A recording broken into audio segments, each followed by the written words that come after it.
الحمد لله رب العالمين والصلاة والسلام على رسول الله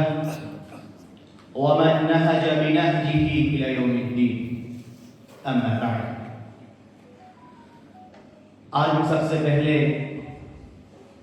دل کی گہرائی سے شکریہ ادا کرنا چاہوں گا ہم سب کے سرپرست سالار قافلہ میر کارواں جناب محترم مکرم سکندر حفیظ صاحب کا کہ آپ نے اپنی بے پناہ مصروفیات میں سے کچھ وقت ہمارے لیے فارغ فرمایا. اور اسی کے ساتھ میں شکریہ ادا کرنا چاہوں گا جناب کلیم صاحب کا، محترم جناب بدو میاں صاحب، محترم جناب اعظم میاں صاحب اور تمام تشریف لائے خاص و عام مہمانان عظام کا کہ آپ حضرات نے اپنی موجودگی سے ہمارے اس پروگرام کو رونق بخشی. محترم سامعین کرام، یہ ایک مسلم حقیقت ہے کہ اس دنیا کی سب سے عظیم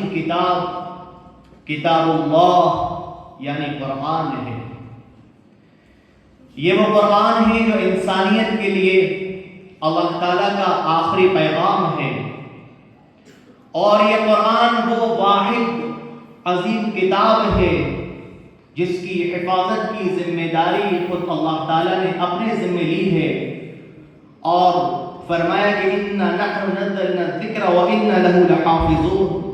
کہ ہم ہی اس قرآن کو نازل کرنے والے ہیں اور ہم خود ہی اس کی حفاظت کرنے والے ہیں. محترم سامعین کرام، اب اللہ تعالیٰ نے اپنے اس آخری پیغام، اپنے کلام، اپنے قرآن کی حفاظت کا کیا انتظام فرمایا کہ اللہ تعالیٰ نے اپنے اس کلام کی حفاظت کے لیے امت مسلمہ کے نونہال بچوں کے دلوں کا انتخاب فرمایا کہ اللہ تعالیٰ نے ان چھوٹے چھوٹے بچوں کے لیے اس عظیم قرآن کو اپنے سینے میں محفوظ کرنا، اس کی آیات کو اپنے سینے کے اندر پیوست کرنا اللہ تعالیٰ نے آسان فرما دیا. محترم سامعین کرام، اب ہم خود انداز لگائیں کہ جس دل میں یہ عظیم کتاب محفوظ ہوگی وہ دل کتنا عظیم ہوگا، اور جس انسان کے سینے میں یہ دل دھڑکتا ہوگا وہ انسان کتنا عظیم المرتبت ہوگا. محترم حاضرین، تجربہ اس بات کا شاہد ہے کہ جو بچے اس قرآن کو اپنے سینوں میں محفوظ کر لیتے ہیں، اللہ تعالیٰ ان کی قوت حافظہ، ان کی میموری، ان کا فہم و ادراک اس قدر بلند فرما دیتے ہیں کہ اب وہ دنیا کے کسی بھی بڑے سے بڑے علم کو اور بڑی سے بڑی کتاب کو اپنے سینے کے اندر اتار سکتے ہیں،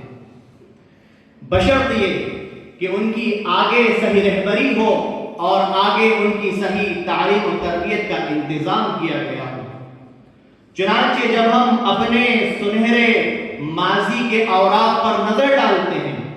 تو ہمیں ایسی بہت سی مثالیں ملتی ہیں جنہوں نے اس قرآنی علم کو اپنے سینوں میں محفوظ کر کے دنیا کی تعمیر و ترقی میں ایک بہت بلند کردار ادا کیا ہے. محترم سامعین کرام،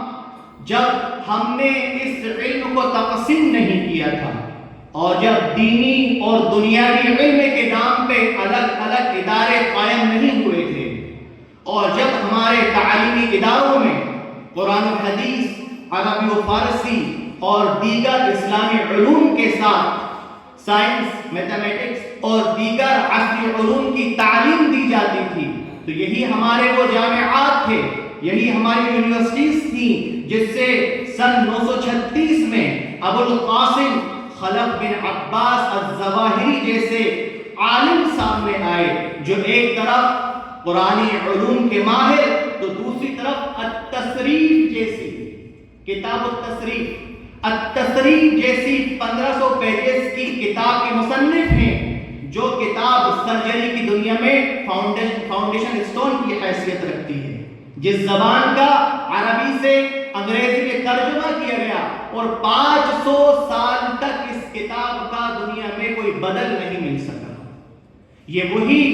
عالم تھے جنہوں نے اپنے سینے میں قرآن کو محفوظ کیا تھا، جن کو میڈیکل فیلڈ میں آج فادر آف سرجری کے نام سے جانا جاتا ہے۔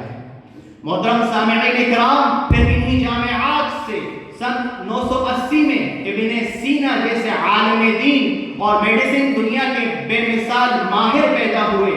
جن کو آج دنیا ایویسینا کے نام سے جانتی ہے، جن کی کتاب الشفا میڈیسن فیلڈ کے اندر بلا قدر سرمایہ ہے، اور آج انہیں مغربی دنیا فادر آف ماڈرن میڈیسن کے نام سے یاد کرتی ہے۔